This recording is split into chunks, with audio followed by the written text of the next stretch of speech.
Coming up on the video, we're going to talk about the top 10 characters missing from Star Wars Galaxy of Heroes according to the amount of screen time they had. So I enjoy speculating kind of the future of characters on Star Wars Galaxy of Heroes. It's obvious sometimes who we're going to get based on new shows coming out, but when there's lulls and gaps, this list here could give us an idea of who they might turn to give new content out.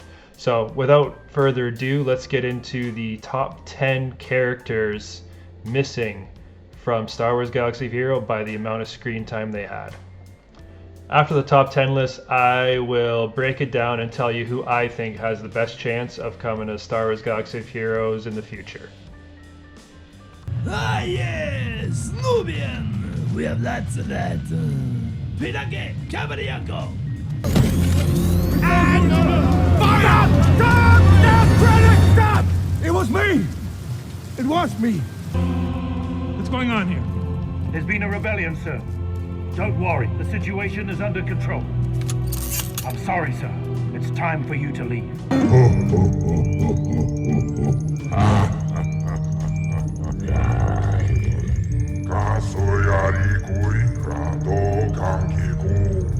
I cannot be beaten. I see his mind. I see his every intent. Yeah.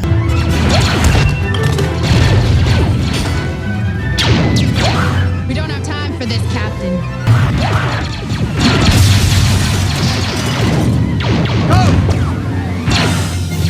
Now's as good a time as any to reevaluate our relationship. How so? I was just thinking, why don't we join forces and go get Becca together? That is a great idea. Let's do it. You go first. Oh, Han. The Force is unusually strong with him. That much is clear. Who was his father? There was no father. In response to this direct threat to the Republic, Misa proposed that the Senate give immediately emergency powers to the Supreme Chancellor. So, if that case is empty, then the real coaxium Leaves here with one of us.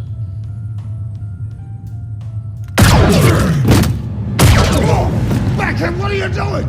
thinking. I prefer to be the only one holding a blaster while I'm doing it. Han, grab that coaxium, put it in the case. Big stuff, you're coming with me. Alright, so that's the list. There's definitely some interesting characters on there. The fact that we don't have Snoke, but we have 3 Reys, 3 Kylo Rens, 2 Poes, 2 Finns, and Rose, it's kind of crazy. I don't actually expect them to revisit the sequel trilogy, although the data mines have showed that General Pride might be coming to the game. But I wouldn't expect Snoke anytime soon. Same goes for the solo characters, so Tobias Beckett and Dryden Voss. I can't see them revisiting those characters either. Shmi Skywalker, I just don't understand the purpose of what she would have in the game. So the couple I'm very much interested in is Jar Jar and Jabba the Hutt. So when I immediately see these 2 characters, what I think of is an old game I used to play called Star Wars Force Collection that went belly up a couple of years ago. Shout out to Revan The Legend for letting me use some of his Star Wars Force Collection footage. He's one of the only people who actually have YouTube videos of the game. So his channel is linked up in the top card, and it's also in the description, so please head there if you've never seen the game before and you're interested, or if you want to live through a little bit of nostalgia since it's been gone for a few years now.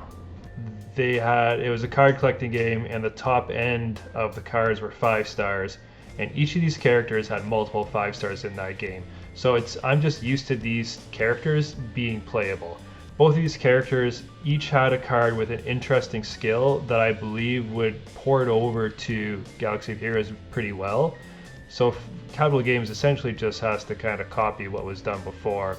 So if we're talking about Jar Jar, He had 2 5-star characters. One was it was a high evasion character. It was very free to play, accessible, but extremely high evasion. If you coupled that with accuracy down skill cards, or for debuffs on the other team, or evasion up for your own team, it made Jar Jar extremely annoying and extremely hard to kill off. And a lot of times those squads ended in timeouts. And then the other Jar Jar card, which was a staple in decks forever, had a skill that nullified your opponent's skill. So I believe it was something like minus 40% of all skill effects. So for example, in Galaxy Heroes, you can have something where he nullifies 50%, 60% of the benefit given from the leader card. So something like that could definitely be interesting for the game, since we don't have it yet. And then as far as Jabba the Hutt had a card where he summoned a bounty hunter, and since summoning cards are all the rage right now, it wouldn't be very hard to, or since summoning cards are all the rage right now, it makes a lot of sense that you would have a Jabba for the bounty hunter faction and would summon a bounty hunter. And to take it one step further, the way the Force Collection did it was he summoned a bounty hunter from your roster. So it would definitely be interesting if they were able to do that instead of just a generic character.